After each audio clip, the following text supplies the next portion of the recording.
100 000 km. C'est 2 fois et demi le tour de la Terre. Eh bien ça, vous savez ce que c'est? C'est la distance, bout à bout, de nos vaisseaux sanguins. Alors les vaisseaux sanguins, comme un peu toutes les parties de notre corps, ils ont tendance à s'user, à s'abîmer avec le temps. Ici dans PUMS, on va voir comment en prendre soin. Parce que maintenir ces vaisseaux en bonne santé, c'est l'un des meilleurs moyens de gagner le pari de PUMS, vous aider à vivre mieux et plus longtemps en bonne santé. Bonjour et bienvenue dans PUMS.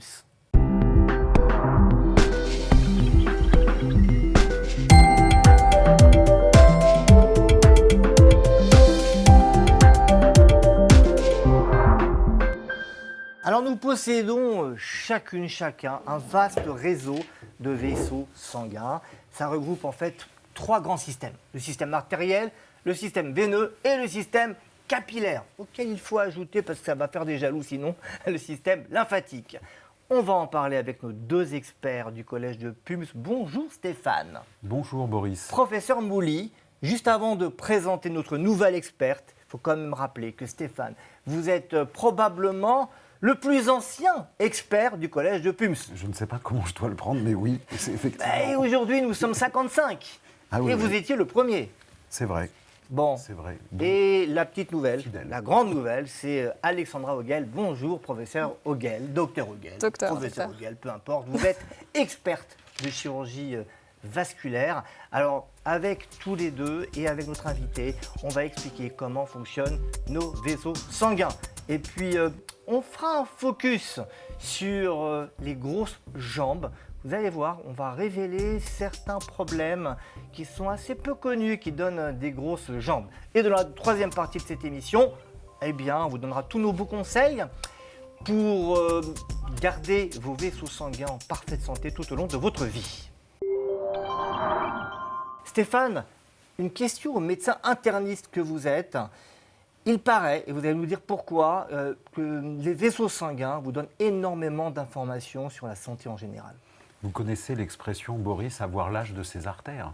Alors d'abord, le système sanguin, comme vous l'avez expliqué en introduction de l'émission, c'est 3 voire 4 systèmes différents. Et les informations données par chacun des systèmes sont très riches et elles sont complémentaires.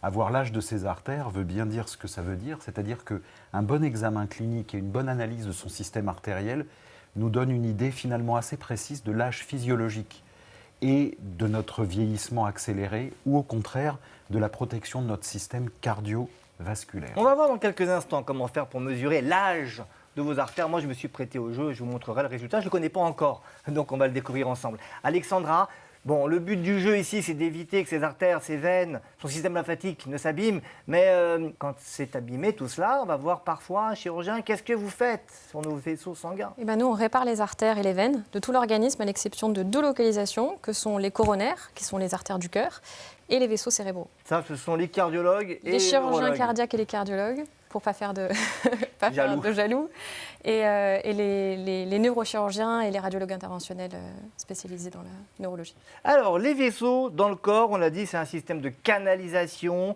qui est long de 100 000 km, c'est énorme. On va voir exactement de quoi est constitué ce réseau qui alimente notre corps en nutriments, en eau, en oxygène. Toutes les cellules en ont besoin. Allez, résumez-nous ce système vasculaire. Et ben, le système vasculaire, comme vous l'avez si bien dit, sont des canalisations qui transportent le sang. On a 3 types de canalisations. On a, comme on l'a dit, les artères, les veines et les capillaires. Et on va aller voir ça en vrai, bien. Presque en vrai. Venez avec moi, Alexandra. On a des belles animations à vous montrer pour vous expliquer tout cela.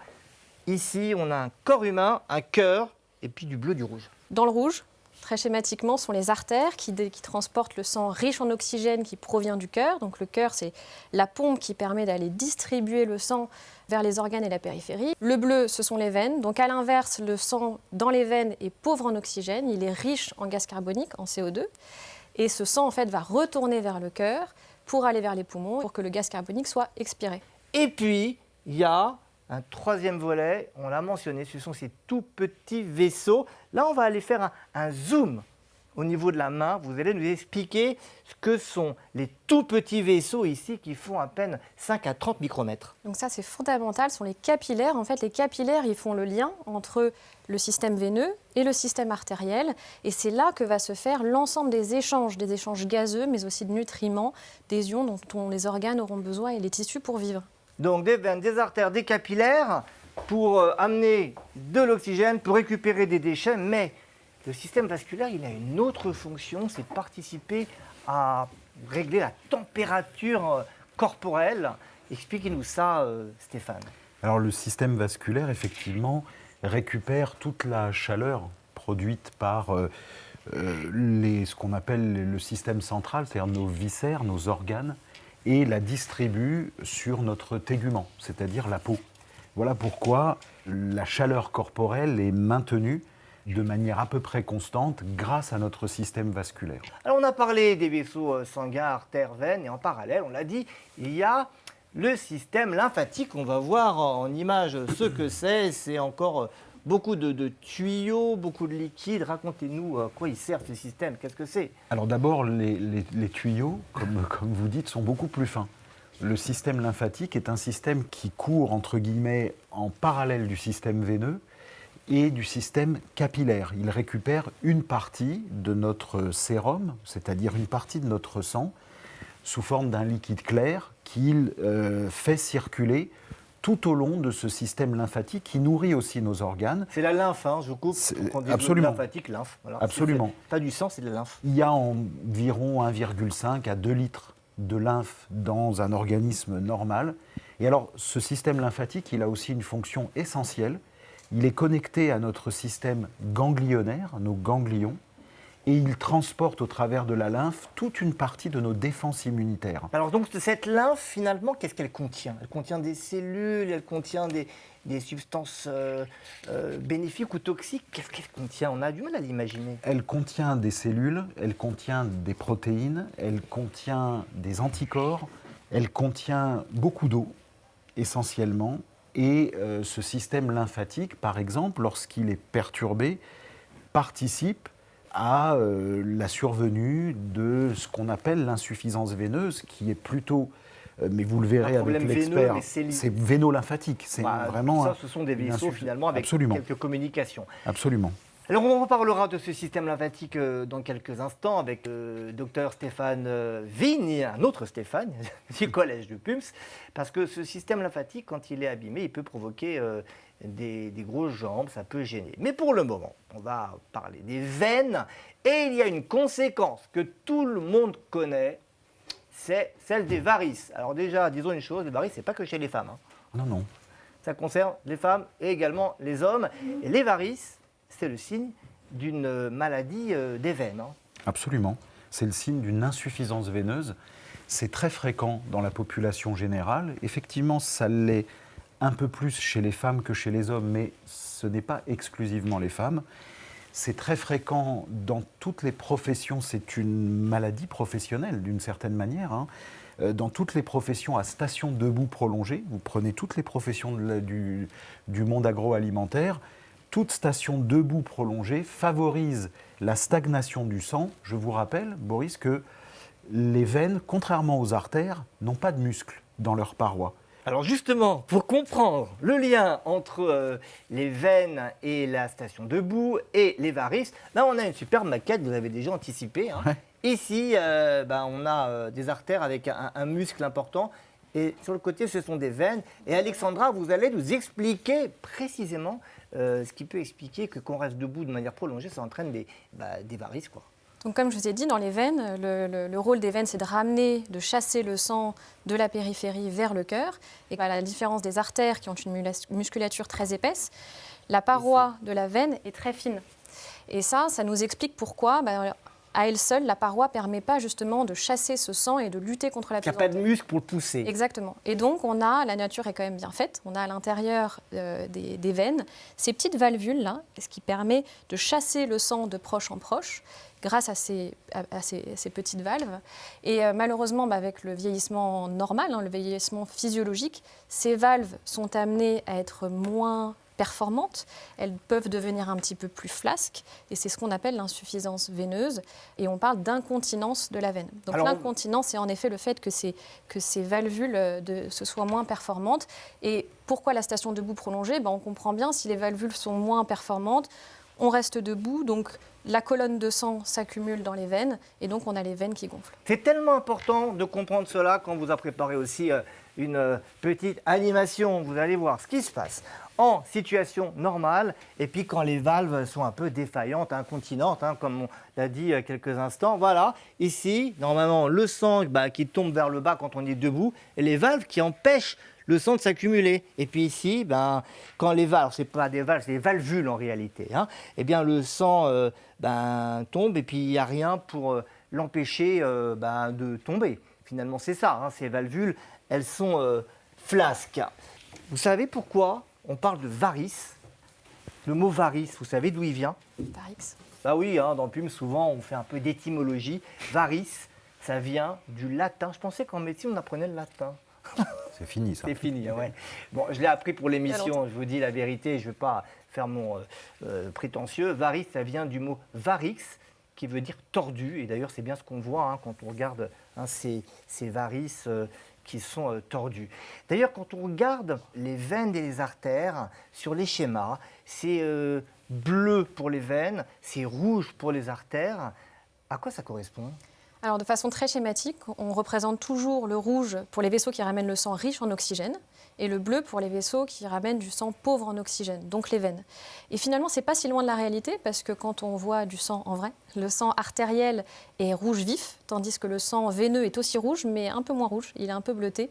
Et donc, c'est ce qui explique qu'on a choisi cette Donc, c'est un peu une convention finalement. Complètement. Okay. Alors, pour bien comprendre comment fonctionnent ces vaisseaux sanguins, on est parfois amené à faire des expériences dans l'espace. Bon, je dis on, ce n'est pas l'équipe de PUMS. Je vous montre ici une expérience qui a été faite dans la Station spatiale internationale avec, vous voyez ici, un astronaute qui fait un échodoppler et qui évalue la qualité de ces vaisseaux sanguins et probablement que ça devrait permettre de mieux comprendre l'élasticité, le vieillissement de ces vaisseaux sanguins. Alors normalement, Stéphane, je vois que vous froncez les sourcils parce que vous ne voyez pas de combinaison spéciale. Normalement, les astronautes ont des combinaisons notamment pour protéger leur vaisseau, non ?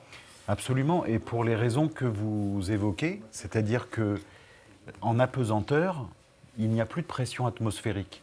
Et comme nous l'a expliqué Alexandra, les veines n'ont pas de muscles. Donc il leur faut maintenir une pression constante sur leurs parois pour les aider à remonter le sang, notamment en station debout, des membres inférieurs vers le cœur. Parce que sinon, ils vont venir sur Terre avec plein de varices. En fait, s'il n'y avait pas ces combinaisons qui permettent de maintenir une pression constante proche de la pression atmosphérique, tous les astronautes en un voyage auraient des varices, comme on en développe en plusieurs années ou dizaines d'années de vie. Alors, on va revenir sur Terre et on va voir avec vous, Stéphane et Alexandra, comment on peut examiner les vaisseaux sanguins.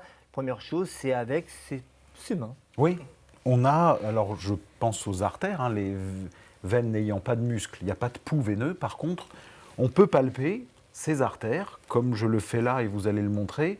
Ça, c'est le pouls radial. Ça, c'est le pouls radial. On vous propose de prendre votre pouls. C'est celui que tout le monde connaît. Et c'est ce qui est le pouls que vous sentez, l'espèce de battement que vous sentez, de petits chocs que vous sentez.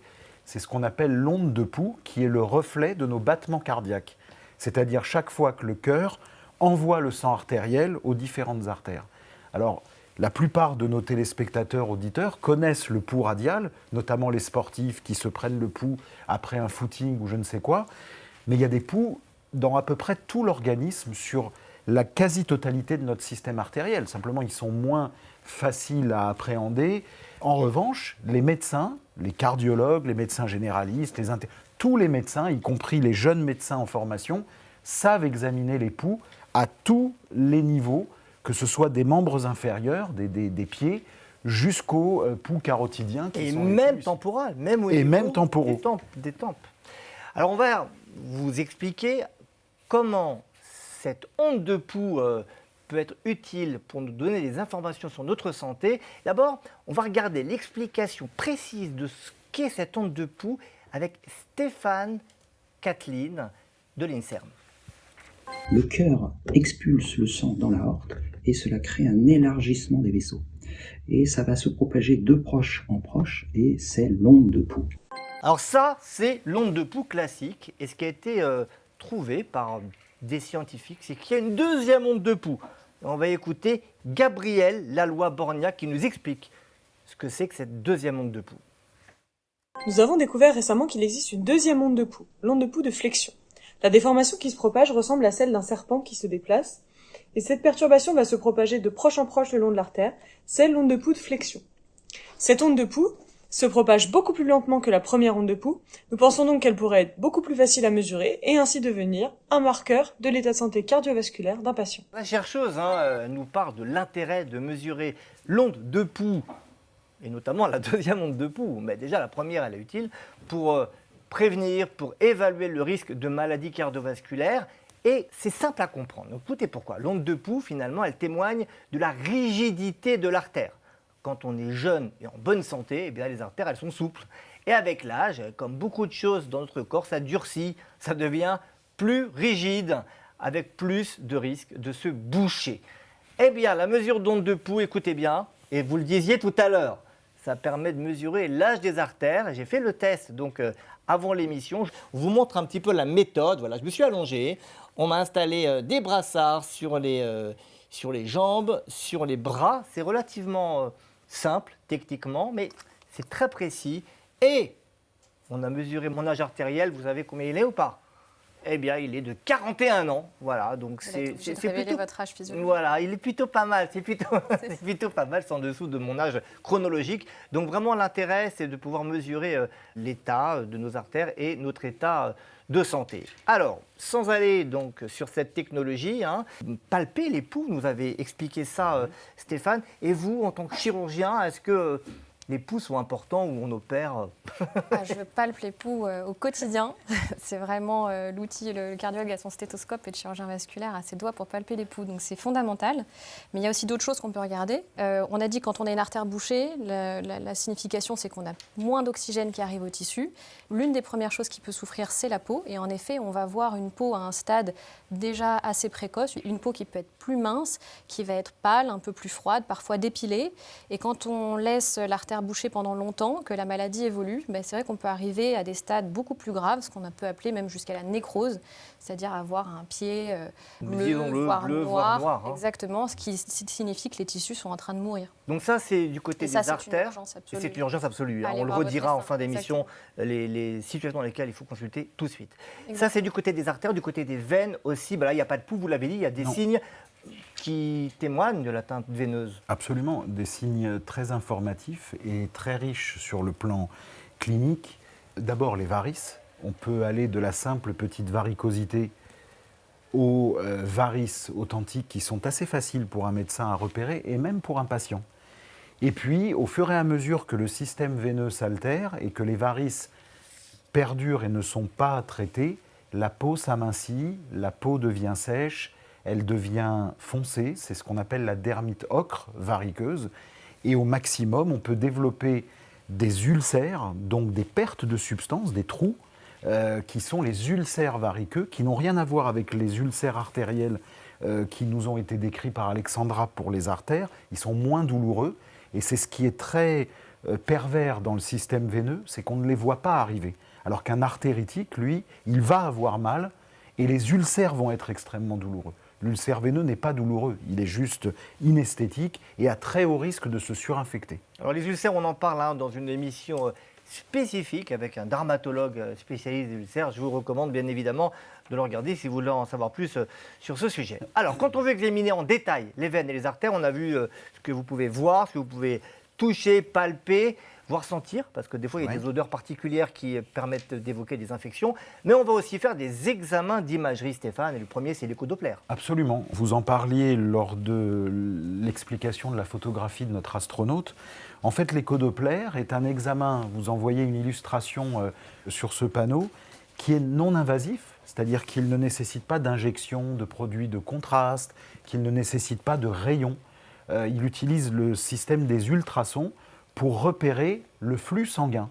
Donc là, vous avez par exemple un Doppler veineux d'une veine des membres inférieurs Ne vous fiez pas, je sais qu'on a parlé de sang rouge artériel, de sang bleu veineux. On va voir une image en vidéo avec ces couleurs. Voilà la séquence vidéo de ce même Doppler du même patient. Vous avez du rouge, vous avez du bleu. En fait, le rouge et le bleu en Doppler détectent les turbulences sanguines. C'est comme des vagues. Et plus le sang va vite, plus le sang se rapproche de la sonde, plus il est rouge, plus il s'éloigne de la sonde, plus il est bleu, moins il va vite. Et c'est ça qui permet aux doppléristes... Alors, c'est un examen spécifique, il faut être très expert, c'est très opérateur, radiologue dépendant, c'est pourquoi nous, les cliniciens, on a vraiment besoin de nos collègues radiologues doppléristes pour examiner de manière non invasive les artères ou les veines par le Doppler.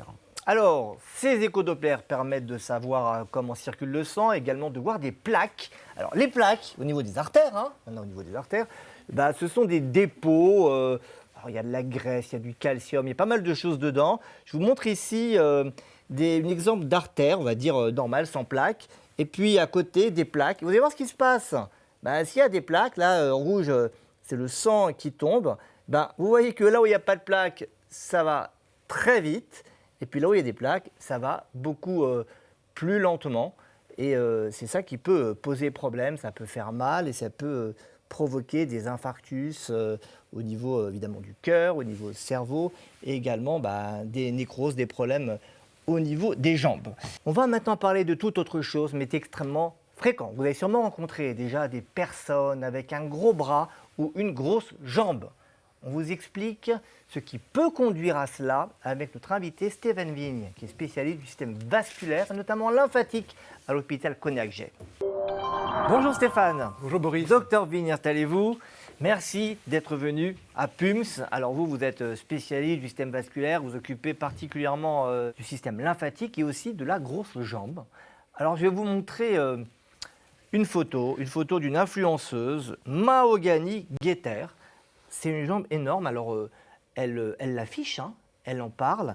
Quand vous voyez cela, qu'est-ce que ça vous évoque ? Ça évoque d'abord un lymphœdème qui survient chez les sujets jeunes, comme on peut le voir, et touche en particulier une seule jambe. Alors vous avez parlé de lymphœdème. Œdème, tout le monde connaît. On a parlé de la lymphe, mais expliquez-nous. Alors c'est un peu différent. L'œdème, c'est quelque chose qui est réversible, qui vient et qui peut disparaître. Le lymphœdème, lui, ne disparaît jamais. Car cette accumulation, ce gros jambe ou ce gros bras qu'on voit, donc qui est visible par l'entourage, initialement c'est de la lymphe, et puis dans le temps, ça se transforme en tissu, en particulier en peau. La peau s'épaissit et le gras se dépose dans le territoire où la lymphe stagne comme ça. Donc ce n'est pas que de la lymphe, c'est surtout du tissu finalement. Mais est-ce que tout le monde peut être touché par le lymphœdème comme presque tout le monde va être touché un jour ou peut être touché un jour par de l'insuffisance veineuse et des œdèmes, parce que voilà, en fin de journée, ça gonfle un peu. Alors c'est beaucoup plus rare, il faut être honnête, la pathologie veineuse est très fréquente, la pathologie lymphatique est beaucoup plus rare, et heureusement. Beaucoup plus rare, c'est cette pathologie, encore plus rare que la maladie lymphatique, parce que ça, c'est une pathologie très particulière. Absolument. C'est ce qu'on appelle les lymphœdèmes primaires, qui surviennent donc en dehors de tout geste sur les lymphatiques. C'est-à-dire qu'on est avec ? On est avec ou ça apparaît dans l'enfance, dans l'adolescence, et surtout chez les jeunes filles vers l'âge de 11-12 ans, au moment des premières règles souvent, ça apparaît. C'est pour ça que vous dites que c'est primaire, parce que ça s'oppose à secondaire, c'est-à-dire Absolument. Secondaire, c'est après un geste qui a altéré le système lymphatique. Alors dans le monde, la première cause, c'est la filariose. La filariose. La filariose, absolument. Expliquez-nous, parce que vous nous donnez comme ça une évidence, c'est la filariose. Stéphane, Alexandra, Alain, derrière le cadre, la filariose. Oui. Alors, la filariose, c'est une parasitose qui va aller... Parasitose, c'est un parasite. C'est un parasite, donc c'est un ver qui va aller se mettre dans les vaisseaux lymphatiques et qui va donc les altérer, les détruire et qui va donner une grosse jambe. Donc ça se voit dans les pays qui sont au niveau de l'équateur, on n'a pas en France. On l'a pas en France, mais si ça survient dans certains pays, ça peut être grave, ça. Absolument. Alors en France, nous, dans les formes secondaires, donc non primaires, c'est d'abord le traitement des cancers qui est responsable de lymphœdème. Quel rapport entre les traitements des cancers et le lymphœdème ? Alors c'est simple, quand on fait un traitement de cancer, souvent on enlève les ganglions, soit au niveau sous le bras, au niveau de l'aisselle, soit au niveau de l'abdominal, soit au niveau du crâne inguinal, ici dans l'aine, et donc on altère, on perturbe le système lymphatique, et puis donc ça entraîne une augmentation de la lymphe locale et donc le volume du membre augmente. Le lymphœdème commence plutôt par les pieds et notamment il y a un signe quasiment, qu'on va dire typique, qu'on voit ici, qui s'appelle le signe de Stemmer, qui est en fait la peau épaissie. Puisque je vous rappelle, on l'a dit tout à l'heure, que dans le lymphœdème, la peau s'épaissit et donc la pathologie devient irréversible. Donc on ne peut pas guérir d'un lymphœdème, on peut le traiter, on peut réduire le volume, mais on ne peut pas enlever cette peau qui s'est créée au fil du temps. Alors en général, le lymphœdème c'est unilatéral, c'est d'un seul côté, au niveau du bras, au niveau de la jambe ou de la cuisse. Il y a une autre cause de jambes, de cuisses un peu augmentées de volume, de grosses jambes, c'est plus fréquent, et ça s'appelle le lipœdème. Ça, on va voir ça en image, à quoi ça ressemble. Ça peut être assez impressionnant. C'est quoi le lipœdème là? C'est des deux côtés. Alors le lipœdème, c'est complètement différent du lymphœdème. C'est souvent confondu avec. Et en fait, c'est du tissu adipeux qui est mal réparti dans le corps, donc qui est souvent réparti dans le bas du corps, des hanches jusqu'aux genoux, voire jusqu'aux chevilles, où ça efface le relief de la cheville. Et ça touche en particulier les femmes, encore une fois, en situation d'obésité, mais pas exclusivement. Il y a des femmes avec des poids normaux qui peuvent également avoir un lipœdème. On a compris ce diagnostic qui est peu connu. C'est pour ça qu'on voulait en parler. Les médecins commencent à apprendre, grâce notamment à vos communications au niveau français, au niveau européen, international, parce que ce lipœdème, c'est quelque chose de très particulier et c'est important de poser le diagnostic et d'avoir les soins appropriés. Merci beaucoup Stéphane. Merci Boris. Et on va rejoindre nos deux experts du Collège de PUMS sur les artères, les veines, pour vous donner des conseils pour maintenir en bonne santé ces vaisseaux tout au long de votre vie.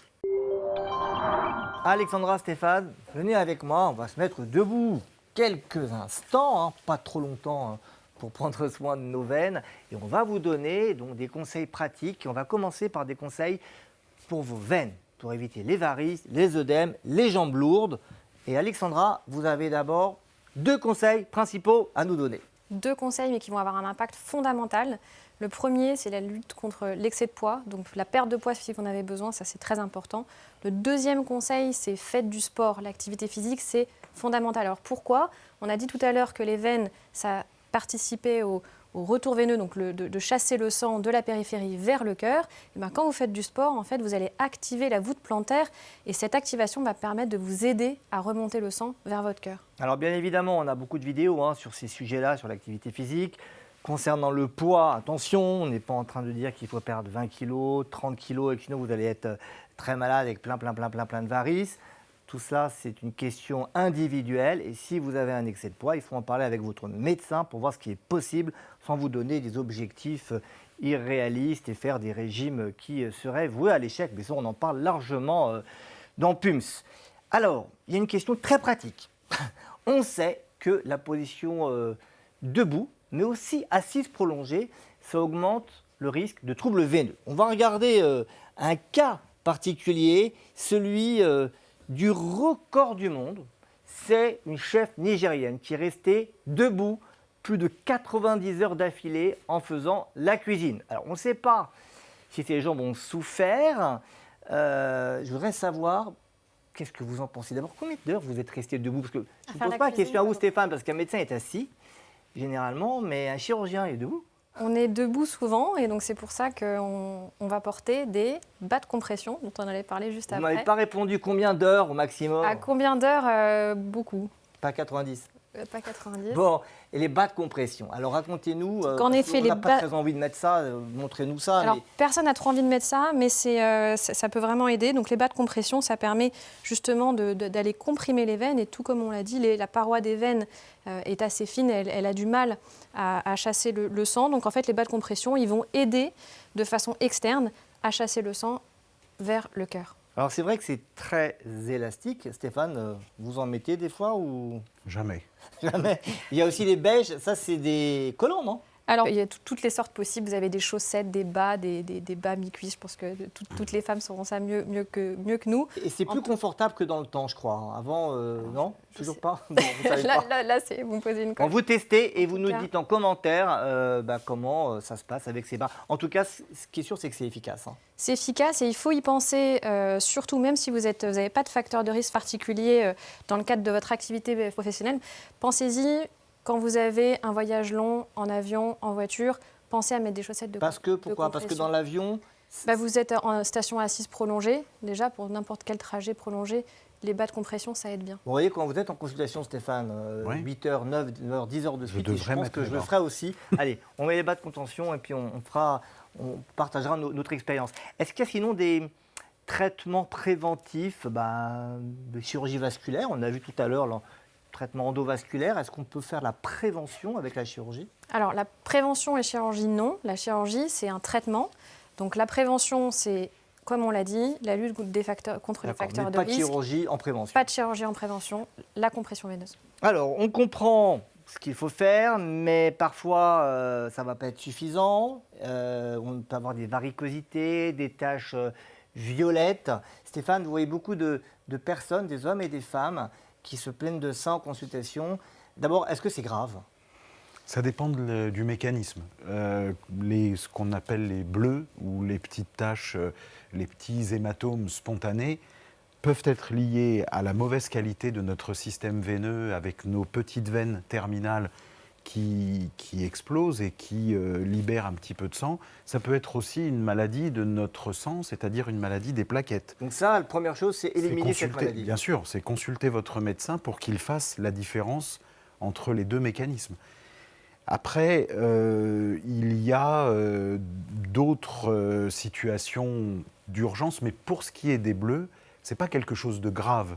Ça dépend, comme je vous l'ai dit, de la cause. Est-ce qu'il y a des traitements qui peuvent être proposés pour ces varicosités ? Est-ce qu'il faut les traiter le plus vite possible ? Alors, le plus vite possible, pas nécessairement. En revanche, une fois qu'on a un diagnostic comme le... Oui, une fois qu'on sait, encore une fois, qu'on a éliminé les maladies du sang et qu'on a vu que c'est lié à l'insuffisance veineuse. Donc, il y a différentes choses qu'on peut proposer. À un stade de varicosité, on pourra proposer de la sclérothérapie. Donc, concrètement, c'est qu'on injecte un petit peu de mousse à l'intérieur de ces veines de façon à les combler et les faire se thromboser, c'est-à-dire qu'elles vont se boucher pour éviter de les alimenter et qu'elles grossissent. Ça, c'est au premier stade de la maladie. Et quand les varicosités évoluent vers une maladie un petit peu plus importante que sont les varices, là, on pourra les traiter par le même mécanisme dont je vous ai parlé d'endovasculaire tout à l'heure. Maintenant, on n'utilise quasiment que ça pour la maladie veineuse et on va les brûler par l'intérieur par un système endoveineux. Donc ça, on a des traitements à tous les stades. Stéphane, vous avez des conseils pratiques pour les personnes qui doivent rester assises toute la journée, des petits conseils, petits mais costauds. Et même pour celles qui doivent rester debout, mais de manière statique, premier conseil, quand on est assis de manière prolongée, c'est se lever 2 à 3 minutes toutes les 30 minutes. Ce qu'on est en train de faire. Voilà. Deuxième conseil, qui est le pendant du premier, si vous êtes debout de manière prolongée, comme par exemple toutes les professions agroalimentaires et les professions de vente, il faut marcher. 2 minutes toutes les 30 minutes, vous vous déplacez. Troisième conseil éventuel, qui sont des conseils de la santé au travail, c'est avoir un petit vélo elliptique ou une petite machine elliptique qui permettent, et que je crois que vous avez envie d'essayer, mon cher. Elle est là. Boris. Oui, j'attendais pour pouvoir l'essayer. Voilà. Et qui va permettre de faire travailler. C'est électrique. Et qui va permettre de vous faire travailler la musculature des mollets et la musculature des membres inférieurs. Et ça, c'est un très bon massage du système veineux. C'est pas désagréable, c'est pas difficile. Et ça suffit déjà. Non, c'est déjà pas mal. Et vous voyez que c'est pas encombrant. Donc n'importe quelle officine, quel que soit l'endroit où vous travaillez, vous pouvez tout à fait avoir un petit espace avec cette machine elliptique. Et de temps en temps, vous vous prenez 3-4 minutes pour effectuer ces petits exercices. Et puis vous retournez à votre activité. Et alors, croiser les jambes, est-ce que ça pose un problème ? Alors ça, il faut éviter. Ça, il faut éviter pour les mêmes raisons que tout ce qui a été dit depuis le début de l'émission. Pour ceux notamment qui ont tendance à l'insuffisance veineuse, croiser les jambes, ça augmente la pression dans les veines des membres inférieurs, ça diminue le retour veineux vers le cœur, exactement comme l'obésité abdominale qui appuie sur le système veineux. Alors franchement, il va falloir avoir encore une nouvelle habitude. C'est un peu compliqué parce qu'on apprend à faire de l'activité physique, à manger équilibré. Maintenant vous dites, il ne faut pas croiser les jambes. Il faut éviter de croiser les jambes. Je n'ai pas dit qu'il fallait s'interdire de croiser les jambes.